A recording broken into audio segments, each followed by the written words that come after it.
students, welcome back to your video classes. Hopefully all of you must be doing good and taking care of yourself. तो बच्चों हम लोग vectors के बारे में पढ़ाई कर रहे थे और हम लोग लास्ट क्लास में डिस्कशन किए थे एडिशन ऑफ वेक्टर्स, जहां पर हम लोग triangle law of vector addition के बारे में पढ़े थे. ओके, तो आज हम लोग बच्चों पढ़ेंगे parallelogram law of vector addition. ठीक है, उसके बाद polygon law of vector addition, और अगर फिर टाइम हुआ तो हम लोग सब्ट्रैक्शन ऑफ वेक्टर्स के बारे में भी इसी वीडियो में डिस्कशन करेंगे. ठीक है, ओके. तो आज हम लोग क्या पढ़ेंगे? सबसे पहले हम लोग पढ़ेंगे बच्चों that is parallelogram law of vector addition. ठीक है, तो बहुत ही मिलता जुलता लॉ है ट्रायंगल लॉ और पैरेललोग्राम लॉ में. कुछ ज्यादा अंतर नहीं है बच्चों, बस यहाँ पर जो वेक्टर्स को रखा जाता है वो डिफरेंट तरीके से होता है. वहां पर हम लोग हेड टू टेल ज्वाइन करते थे, यहाँ टेल टू टेल ज्वाइन करेंगे. ठीक है, तो parallelogram law of vector addition क्या कहता है? वो कहता है सपोज कर लो एक वेक्टर है, सपोज कर लो ये वेक्टर ए है. ठीक है, और सपोज कर लो उसी की टेल से जुड़ा हुआ और एक वेक्टर है, सपोज ये वेक्टर बी है. ठीक है, ठीक है. तो vector A plus vector B का रिजल्ट कितना होगा? Vector A plus vector B का रिजल्टेंट वेक्टर कितना होगा ना? ये लॉ कहता है कि हम लोग क्या करेंगे ना, अगर वेक्टर्स इस तरीके से अरेंज्ड हैं और उनके बीच में एंगल थीटा है. ठीक है, तो एक इमेजिनरी पैरेललोग्राम हम लोग कंप्लीट करेंगे. पैरेललोग्राम का आपको पता है कि opposite sides equal and parallel होते हैं. तो इधर ए है तो इसकी ऑपोजिट साइड में भी हम लोग उतने ही लेंथ का हम लोग एक साइड बनाएंगे. ठीक है, उसी तरीके से यहाँ पर वेक्टर बी है तो उसके ऑपोजिट में उतने ही लेंथ का हम लोग और एक साइड बनाएंगे. ठीक है, इस तरीके से हमारा पैरेललोग्राम कंप्लीट हो जाएगा. ओके, और रिजल्टेंट कहां से आएगा? द रिजल्टेंट होगा the diagonal passing, okay, the diagonal passing through the common point. ठीक है, ये जो कॉमन पॉइंट जहां से वेक्टर्स दोनों मिले हुए हैं उनके बीच से जो डायगोनल निकलता है that diagonal is the resultant. ठीक है, तो ये है बच्चों parallelogram law of vector addition, है ना. इसमें ये क्या कहता है? if two vectors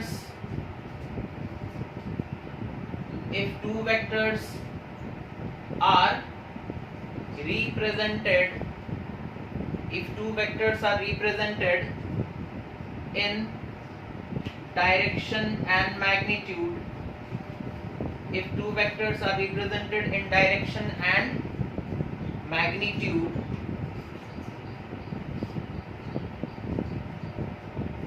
as the adjacent sides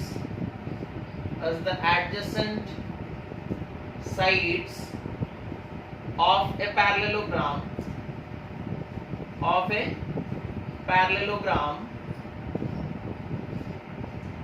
then the resultant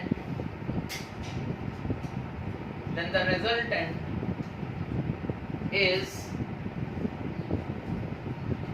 given in magnitude and direction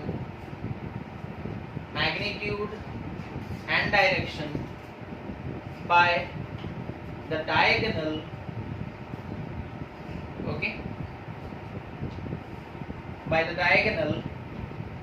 okay, passing through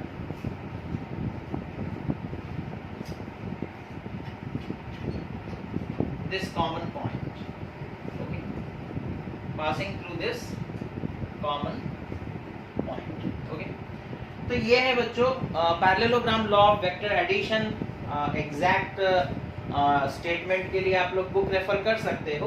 okay, but concept यही है. अगर सपोज कर लो एक वेक्टर ये है ए वेक्टर, ठीक है, दूसरा वेक्टर है बी वेक्टर, और उन दोनों वेक्टर्स के बीच में अगर एंगल थीटा है तो हम लोग क्या करेंगे? पैरेललोग्राम लॉ क्या कहता है ना, इन दोनों का जो रिजल्टेंट होगा ए वेक्टर प्लस बी वेक्टर, वो वाला डायगोनल होगा जो इस पॉइंट से, फ्रॉम दिस पॉइंट जो जा रहा होगा। ठीक है, तो हमें पैरेललोग्राम एक कंप्लीट कर लेना है। ओके, तो इस चीज को हम लोग देखते हैं, इसका डिराइवेशन फार्मूला क्या निकल कर आएगा। हालांकि फार्मूला तो सेम ही रहेगा, वेक्टर एडिशन का जो ट्रायंगल लॉ में आया था वही फार्मूला आएगा, है ना।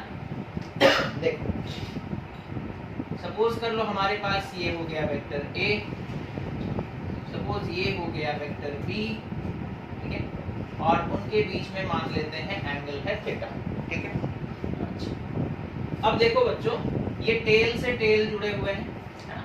हम क्या करते हैं, वेक्टर बी को पैरेलली शिफ्ट करके यहाँ ले आते हैं। ओके, पैरेलली शिफ्ट करके यहाँ ले आते हैं।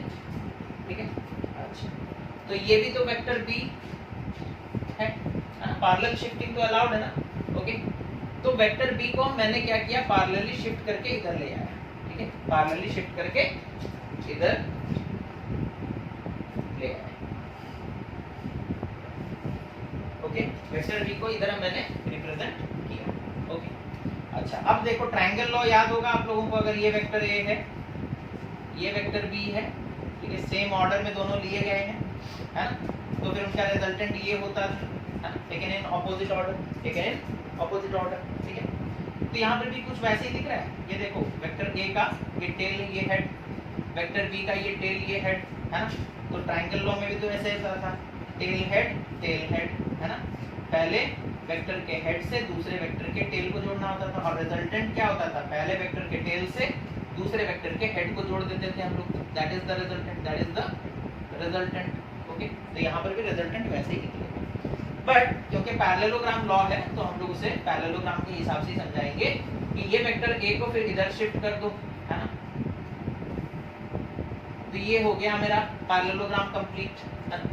अब लॉ के हिसाब से अगर हम लोग स्टेटमेंट के हिसाब से बोलेंगे तो इन दोनों के बीच में से जो डायगोनल जाएगा that is the resultant, that is the resultant, that is the resultant vector. ठीक है, ओके, तो अब इसे सॉल्व करते हैं ज्योमेट्री के हिसाब से। यहां से हम लोग क्या करेंगे, सपोज ये पॉइंट ओ, ये पॉइंट सपोज ए, या ए नहीं देते हैं, ओ पी क्यू आर, यहाँ से एक परपेंडिकुलर ड्रॉप किए और इसे थोड़ा आगे एक्सटेंड कर दिए।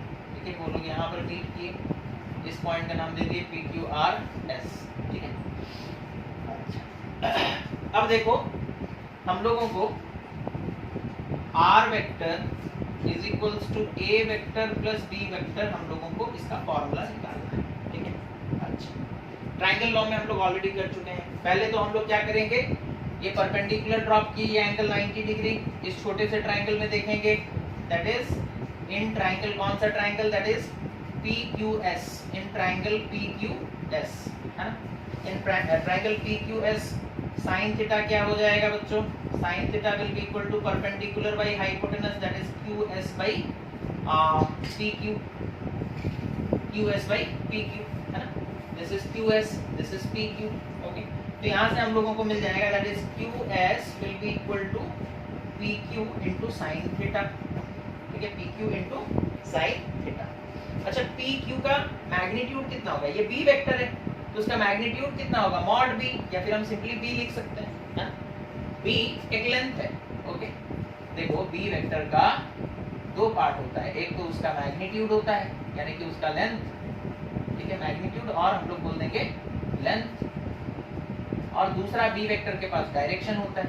ठीक है, दूसरा B वेक्टर के पास क्या होता है, डायरेक्शन होता है। तो हम लोग फिलहाल सबसे पहले जो निकालेंगे तो हम लोग रिजल्टेंट का मैग्नीट्यूड निकालेंगे। ठीक है, तो हम लोग अभी सारा चीज जो भी लिखेंगे वो मैग्नीट्यूड होगा, क्या होगा, मैग्नीट्यूड। तो PQ, है ना, PQ ये किसके बराबर है, B वेक्टर के बराबर है ना। तो B वेक्टर का मैग्नीट्यूड कितना है, B, तो QS का वैल्यू हमें पता चल गया बच्चों, that is B sin theta. तो QS की जगह हम लिख देंगे B sin थीटा।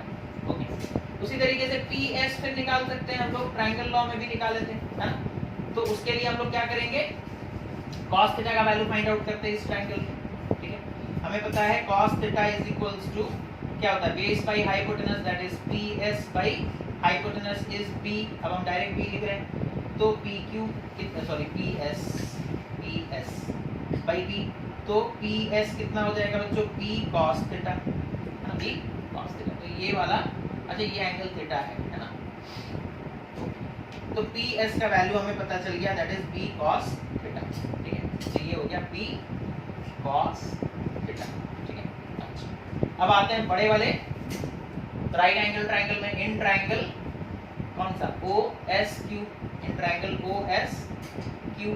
ठीक है, इस राइट एंगल ट्रायंगल में ओ क्यू का square, that is the hypotenuse यानी कि resultant, will be equal to हो जाएगा क्यू एस का स्क्वायर प्लस ओ एस का स्क्वायर। ठीक है, दैट इज हाइपोटेनस का square is equal to perpendicular का स्क्वायर प्लस बेस का स्क्वायर।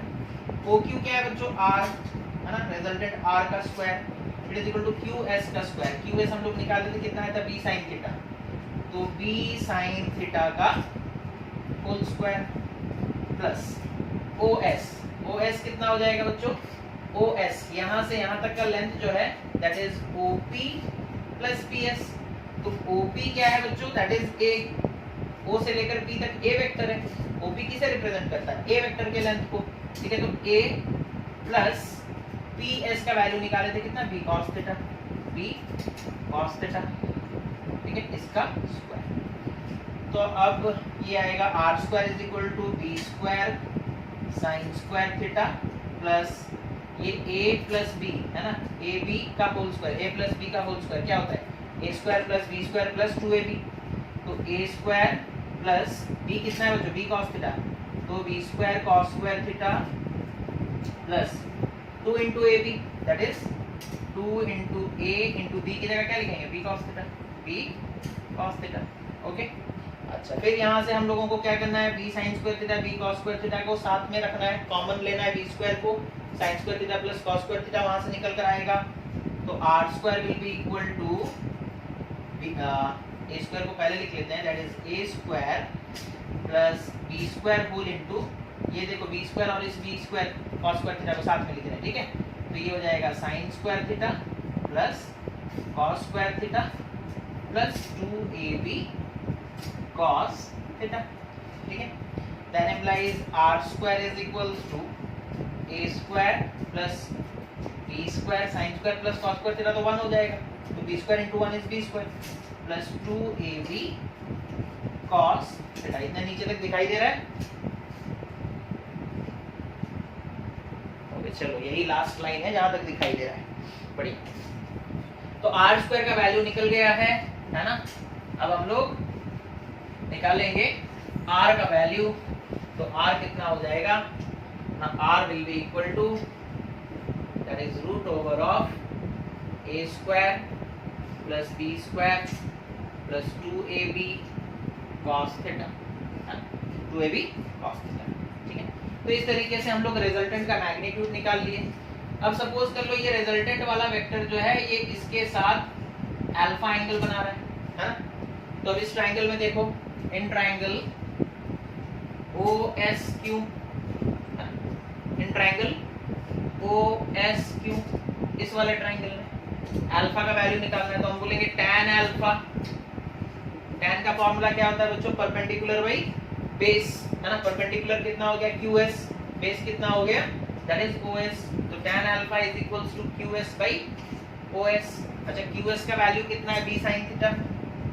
QS का वैल्यू कितना है, b sin theta divided by OS का वैल्यू कितना है, that is a plus b cos theta, a plus b cos theta. तो सेम ही रिजल्ट हम लोगों को मिलता है चाहे हम लोग triangle law of vector addition use करें या फिर parallelogram law of vector addition use करेंगे। समझ में आ गया? तो इस चीज को नोट डाउन कर लो।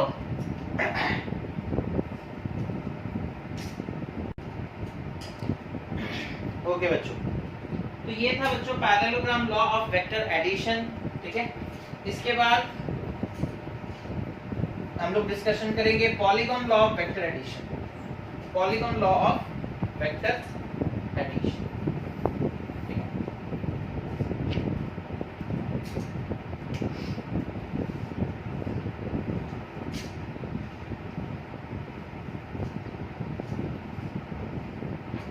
Polygon law of vector addition, okay, polygon law of vector addition. तो ये लॉ क्या कहता है बच्चों ना, अगर दो से ज्यादा वेक्टर्स ओके सेम ऑर्डर में अरेंज हुए हैं सच दैट वो एक ओपन पॉलीगॉन बनते हैं, ठीक है, क्लोज, तो फिर उसका जो क्लोजिंग साइड होगा है ना, उसे अगर हम लोग ऑपोजिट ऑर्डर में लेंगे तो वही होगा रिजल्टेंट। क्या है देखो, जैसे सपोज कर लो एक वेक्टर है ए वेक्टर, ठीक है, दूसरा वेक्टर है सपोज कर लो बी वेक्टर, ठीक है, तीसरा वेक्टर है सपोज कर लो सी वेक्टर, ओके, ये इस तरीके से अरेंज है सेम ऑर्डर में, है ना, सेम ऑर्डर में। देखो पहले वेक्टर के हेड से दूसरे वेक्टर का टेल जुड़ा है, दूसरे वेक्टर के हेड से तीसरे वेक्टर का टेल जुड़ा है, तो सेम ऑर्डर में है ना। ऑर्डर सेम है या नहीं वो चेक करने के लिए हम लोग क्या करते हैं, देखते हैं कि पहले वेक्टर के हेड से दूसरे वेक्टर का टेल जुड़ा है या नहीं, और दूसरे वेक्टर के हेड से तीसरे वेक्टर का टेल जुड़ा है या नहीं। अगर हेड टेल कनेक्शन है तो फिर वो सेम ऑर्डर में है ना, हेड टेल कनेक्शन है तो फिर वो सेम ऑर्डर में। तो पॉलीगॉन लॉ क्या कहता है बच्चों कि अगर सपोज कर लो दो से ज्यादा वेक्टर्स हैं जो सेम ऑर्डर में लिए गए हैं और अगर वो एक ओपन पॉलीगॉन प्रोड्यूस करते हैं, ठीक है, ये क्लोज्ड नहीं है ना, ओके, एक दो तीन साइड्स हम लोग लिए हैं और ये क्लोज्ड नहीं है, तो इसका जो क्लोजिंग साइड होगा वो होगा रिजल्टेंट, वो होगा रिजल्टेंट, ओके, डिनोट करेंगे आर वेक्टर से, और लिया जाएगा कौन से ऑर्डर में, ऑपोजिट ऑर्डर। ये देखो हेड टेल, पहले वेक्टर का हेड दूसरे वेक्टर का टेल कनेक्टेड है, दूसरे वेक्टर का हेड तीसरे वेक्टर का टेल कनेक्टेड है, लेकिन यहाँ पहले वेक्टर के टेल से रिजल्टेंट का टेल कनेक्टेड है और फाइनल वेक्टर के हेड से रिजल्टेंट का हेड कनेक्टेड है, तो अपोजिट ऑर्डर हो गया। ऑर्डर कैसा हो गया, अपोजिट। तो यहाँ पर पॉलीगॉन लॉ यही कहता है कि if two or more than two vectors are taken in the same order which forms an open polygon, then the closing side of the polygon which is taken in the opposite order will be the resultant vector, will be the resultant vector। Simple सा example displacement का हम लोग ले सकते हैं। Suppose कर लो राम, ठीक है, वो निकलता है यहाँ से, ओके, सपोज पहले इधर जाता है, ठीक है, फिर इधर गया, फिर इधर गया, ठीक है, इस तरीके से वो मूव कर रहा है, फिर यहाँ पहुंचा, फाइनली यहाँ रुक गया। अब हमसे कोई पूछेगा कि राम का डिस्प्लेसमेंट कितना हुआ बताओ, तो हम लोग क्या करेंगे, इनिशियल पॉइंट से फाइनल पॉइंट को जोड़ देंगे, और डायरेक्शन किधर होता है, from initial towards final. Displacement हम लोग ऐसे ही ना बताते हैं, डिस्प्लेसमेंट का डायरेक्शन कैसे बताते हैं, that is displacement is the distance between the initial and the final position. तो इनिशियल और फाइनल पोजीशन के बीच में जो डिस्टेंस है वो हो जाएगा रिजल्टेंट का मैग्नीट्यूड, और डायरेक्शन किधर होता है, फ्रॉम इनिशियल टुवर्ड्स फाइनल, है ना। तो डायरेक्शन ऑपोजिट ऑर्डर में आ रहा है या नहीं आ रहा है, ठीक है, तो यही पॉलीगॉन लॉ है, ये क्या है, पॉलीगॉन लॉ, ठीक है। तो इसका स्टेटमेंट हम लोग पहले लिख लेते हैं।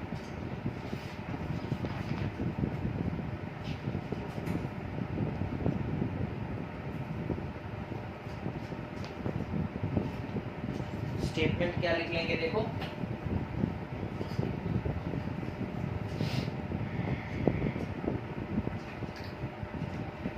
if a number of vectors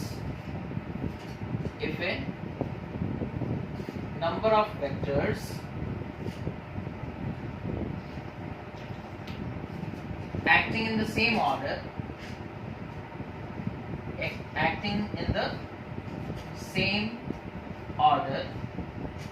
represents the sides of an open polygon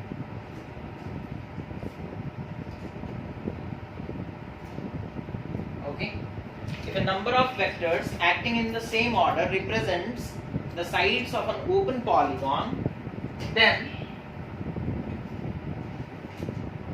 the closing side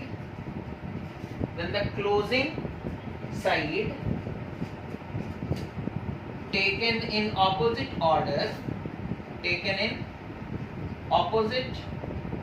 order will represent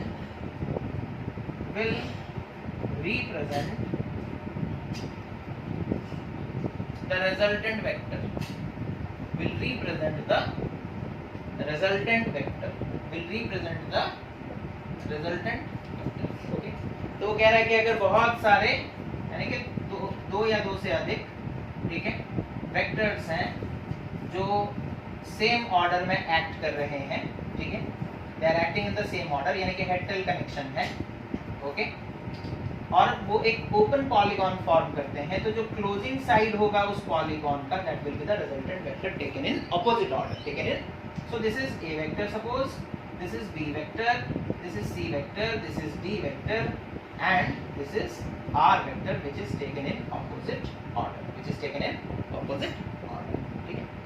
अच्छा, अब यहाँ पर हम लोग इसे सॉल्व कैसे करते हैं, है ना, इसे हम लोग सॉल्व कैसे करेंगे, ठीक है।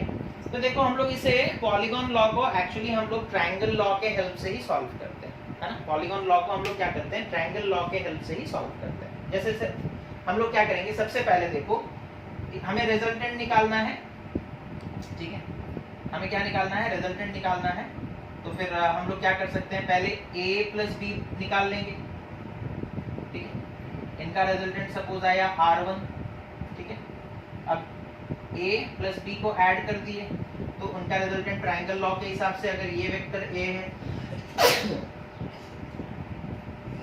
अगर ये a वेक्टर है बच्चों और ये b वेक्टर है, तो इनका रिजल्टेंट क्या होता है, ये होता है ना? पहले वेक्टर के टेल से दूसरे वेक्टर के हेड तक जोड़ देते हैं, that is the resultant vector. तो a प्लस बी का रिजल्टेंट ये हो गया, है ना, तो a प्लस बी का रिजल्टेंट ये है, तो अब इनको मिटा देते हैं, इनको मिटा देते हैं, इनका कोई काम नहीं, उनका रिजल्टेंट हमें पता है, ओके। अच्छा, अब देखो ये a प्लस बी है, r1 वेक्टर क्या है ना, a vector plus b vector, okay. अच्छा, अब r1 और c वेक्टर को जोड़ते हैं, ठीक है, तो r1 एक वेक्टर हो गया, है ना, which is obviously the result of a plus b vector and the result of two vectors, addition of two vectors is a vector itself, okay। तो r1 वेक्टर और c वेक्टर को फिर जोड़ेंगे, सपोज उसके रिजल्ट को r2 बोलेंगे, r2 is equals to r1 vector plus c vector, तो इन दोनों का रिजल्टेंट क्या हो जाएगा, यानी कि देखो ये r1 हो गया और ये c vector, this is r1 vector and this is c vector, तो इनका रिजल्टेंट ये होगा कि नहीं, ठीक है, तो इनके रिजल्टेंट को जोड़ दिए ऐसे, and this is r2 vector, this is r2 vector, तो r1 और c का रिजल्टेंट मिल गया, इसे भी मिटा देते हैं। अब फाइनली बचा क्या, देखो r2 एंड b, ठीक है, तो फाइनली r3 सपोज हम लोग निकालते हैं, that is equals to r2 vector plus d vector, ठीक है, तो इन दोनों का रिजल्टेंट है ना, ये एक हो गया साइड, ये हो गया साइड, तो ऑपोजिट ऑर्डर में, यानी कि ये होगा रिजल्टेंट, तो r3 vector is equal to r2 vector plus r3 vector. तो इस तरीके से हम लोग पार्ट पार्ट में तोड़ देंगे, क्वेश्चन को ब्रेक करेंगे और सॉल्व करेंगे, ठीक है, तो कुछ ज्यादा डिफिकल्ट नहीं है, अगर ट्रायंगल लॉ आप पढ़ चुके हो ऑलरेडी तो ऐसे ब्रेक कर करके सॉल्व कर सकते हैं हम लोग। latter part of this chapter we will also discuss some numericals related to all these things, okay। तो ये था बच्चों पॉलीगॉन लॉ, है ना, ये था पॉलीगॉन लॉ, ओके, समझ में आ गया होगा आप लोगों को, नोट कर लीजिए, ओके। तो एडिशन के लॉज हम लोग पढ़े, that is triangle law of addition, parallelogram law of addition and polygon law of addition, ठीक है। मैक्सिमम क्वेश्चंस जो आते हैं बच्चों वो ट्रायंगल लॉ और parallelogram law of vector addition से आते हैं, ठीक है, चाहे आपका इंटरनल एग्जाम हो या फिर कॉम्पिटिटिव लेवल का एग्जाम हो, उन्हीं से क्वेश्चन अगर आए तो उनसे ही आएंगे, पॉलीगॉन लॉ से उतना क्वेश्चन नहीं पूछा जाता है, बिकॉज लेंथी प्रोसेस है ना, ओके। तो यहाँ देखो, फिर उसके बाद हम लोग पढ़ेंगे subtraction of two vectors, subtraction of two vectors, suppose हमें दो वेक्टर्स दिए गए हैं, हमें उन्हें सब्ट्रैक्ट करना है, ठीक है। एडिशन तो हम लोग सीख चुके हैं, that is r vector is equals to a vector plus b vector, और r का जो मॉड है, आर वेक्टर का जो मॉड है यानी कि उसका मैग्नीट्यूड निकालने का फॉर्मूला भी हम लोग डिराइव किए, that is A square plus B square plus 2ab cos theta, ये हम लोग कर चुके हैं। अब सपोज कर लो हमें एक वेक्टर दिया है ए वेक्टर, ठीक है, और एक वेक्टर है सपोज कर लो इस तरीके से, और ये सपोज कर लो है बी वेक्टर, और इन दोनों वेक्टर्स के बीच में सपोज कर लो हमें एंगल दिया गया है थीटा, ठीक है। समझ में आ रहा है? हमें दो वेक्टर्स दिए गए हैं, ए वेक्टर एंड बी वेक्टर, और उनके बीच में एंगल दिया गया है थीटा। अगर हमें कोई बोलता है कि a प्लस बी निकालो, ठीक है, तो हम लोग ये फॉर्मूला यूज करते तुरंत निकल जाता, ठीक है।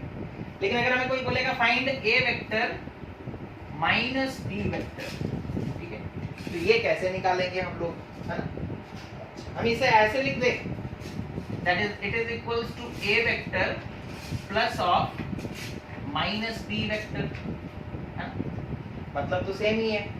A vector minus B vector का मतलब जो है बच्चों, A vector plus of minus B vector का मतलब भी वही है, ठीक है।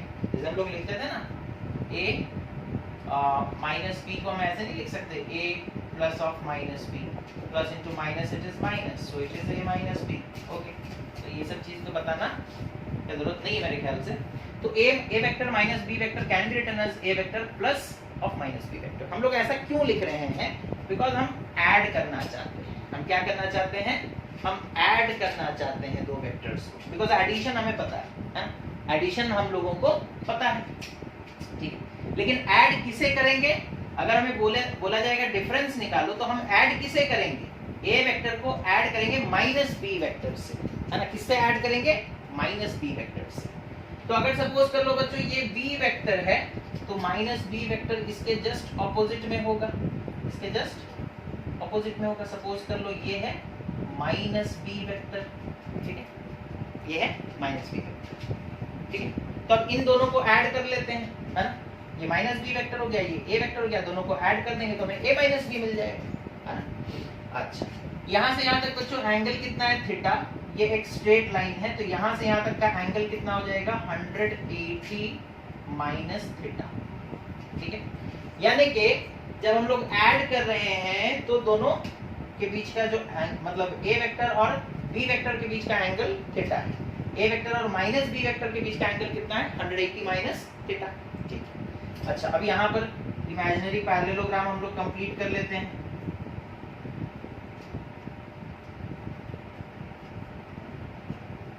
ठीक है, अब इस वेक्टर से तो हमें कोई काम नहीं है, बी वेक्टर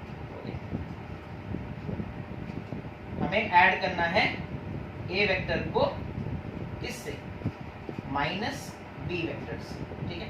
ए वेक्टर को अगर हम ऐड कर दिए माइनस बी वेक्टर से तो हमें क्या मिल जाएगा? ए वेक्टर माइनस बी वेक्टर, ठीक है। तो हम ऐड करेंगे, ओके। अच्छा, तो अब यहाँ देखो फॉर्मूला कैसे आएगा, है ना। हम लोगों को पता है दो मतलब जब हम लोग दो वेक्टर्स को ऐड करते हैं तो रिजल्टेंट ठीक उनके कॉमन पॉइंट वाले डायगोनल से निकल कर आता है। दो डायगोनल्स होते हैं ना, लेकिन जहां पर उनके दोनों वेक्टर्स के टेल जुड़े हैं वहां से जो डायगोनल निकल कर आ रहा है वो रिजल्टेंट होता है। तो this is the resultant vector, ठीक है। अब फार्मूला आप लोगों को याद है बच्चों, दैट इज आर वेक्टर का फार्मूला क्या हो जाएगा? That is A square plus B square plus 2ab। अब यहाँ पर सिर्फ एक चीज चेंज होगा, that is cos 180 degree minus theta, है ना। cos 180 degree minus theta, because angle देखो कितना आ रहा है? cos 180 डिग्री माइनस थीटा आ रहा है, ठीक है। तो रिजल्टेंट वेक्टर का जो मैग्नीट्यूड होगा उसमें हम लोग cos 180 माइनस थीटा पुट करेंगे। अच्छा, फिर उसके बाद देखो जो r का वैल्यू होगा बच्चों, it will be equal to cos 180 minus theta को हम लोग थीटा के टर्म्स में कन्वर्ट करते हैं, ठीक है। तो आप लोगों को मैथमेटिकल टूल्स में पढ़ाया गया होगा cos 180 degree minus theta is equals to minus cos theta, है ना। मैथमेटिकल टूल्स में आप लोगों को पढ़ाया गया होगा cos 180 degree minus theta is equals to minus cos theta, ठीक है। तो cos 180 डिग्री माइनस थीटा की जगह हम लिख सकते हैं minus cos theta, okay. So it will B a square plus b square plus 2ab into minus cos theta, ठीक है। अब ये माइनस सामने आ जाएगा, है ना, तो r will be equal to root over of a square plus b square minus 2ab cos theta, ठीक है। तो इस तरीके से हम लोग निकाल सकते हैं बच्चों सब्ट्रैक्शन ऑफ टू वेक्टर्स, है ना। a vector plus of minus b vector, resultant vector हम लोग कैसे निकाल सकते हैं, इस तरीके से निकाल सकते हैं। कुछ नहीं है, एडिशन में a square plus b square plus 2ab cos theta, subtraction में a square plus b square minus 2ab cos theta, है ना। फॉर एग्जांपल अगर हम लोग लेंगे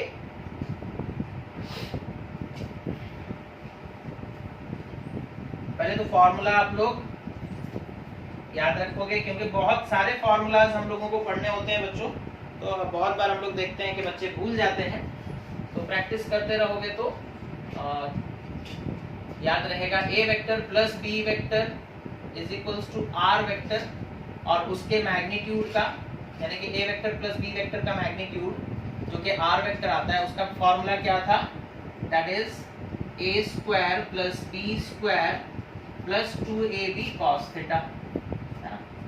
और अभी हम लोग जो निकाले a vector minus b vector का magnitude which is equals to, हम लोग सपोज उसे r वेक्टर का मैग्नीट्यूड रिजल्टेंट, है ना, a माइनस b का रिजल्टेंट r बोले, तो उसका फॉर्मूला क्या निकल कर आया, सिर्फ एक चेंजेस था, that is a square plus b square minus 2ab cos theta, ठीक है। तो एडिशन करना होगा तो plus 2ab cos theta, subtraction करना होगा तो माइनस 2ab cos थीटा, है ना। एडिशन करना होगा तो प्लस 2ab cos थीटा होगा बच्चों, और सब्ट्रैक्शन करना होगा तो minus 2ab cos theta. Okay बच्चों, तो आज के लिए हम लोग इतना ही रखते हैं। आज हम लोग एडिशन ऑफ वेक्टर्स और सब्ट्रैक्शन ऑफ वेक्टर्स के बारे में बात किए। हम कुछ क्वेश्चंस आप लोगों को भेजेंगे, आप लोग उन क्वेश्चंस को ट्राई करोगे, अगर हो जाता है तो बहुत अच्छी बात है, अदरवाइज हम लोग फिर उसे डिस्कशन कर लेंगे, ठीक है। So thank you for watching the video. Have a nice day.